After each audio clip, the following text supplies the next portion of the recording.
Shefali feels in order to parent consciously, we have to redefine success.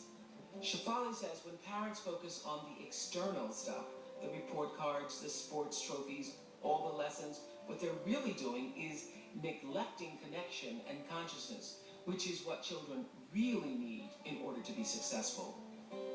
You say, shouldn't put that much emphasis on grades. Yes, because when we focus academics and learning and the wonder of curiosity, and we pile it all into a letter grade, and we teach our children that that's what the striving needs to be for, About that grade. about that outcome, then they've lost the magic of the entire process. And we all tout and say that it's the process we care about, and we care about our children being engaged learners. But we have a whole society. I mean, the whole school system is set up on who gets the grade. Absolutely. And it's just a disservice that we're doing to them. We are disengaging them from the learning process. They hate going to school. School has become this cutthroat competition, and we are part of this, and we need to take responsibility for ourselves, because we always cop out and say, that the schools put pressure, and then my kid will not feel good at school. The school does what the school needs to do. It's our energy that we need to curtail and take care of. And do we buy into this? Do we buy into this cultural flow that says we all need to achieve and be super successful in a prescribed way?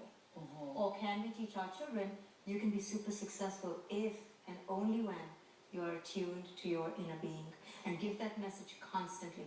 My daughter never saw a report card till she was in 5th grade, till she demanded to see what other children were talking about, because it was not part of the equation.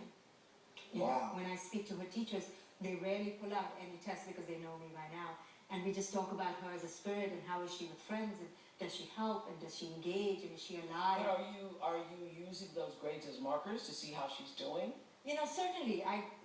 Certainly as markers, but only as markers. Yeah.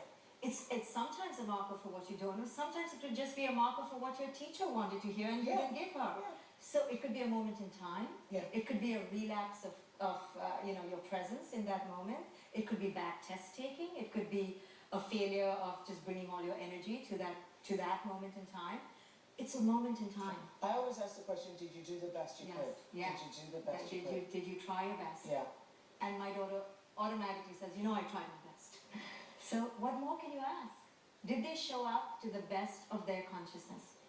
Did they show up? And I don't even need an answer to that. For sure, every child shows up to the best of their consciousness.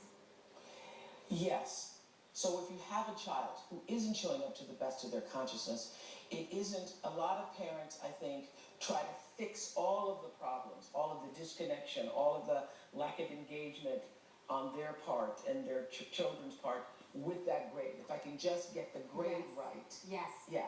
We have driven our children into the state of madness, into the state of disconnect. We've beaten them down with this ideal of perfection, that only the A grade makes them valid as students, valid as learners, and valid as human beings. Without the A grade, they are invalid. And then we wonder why our children don't get up and bounce off to school, because we've made them hate the process of learning now. And isn't the whole point of the parent-child journey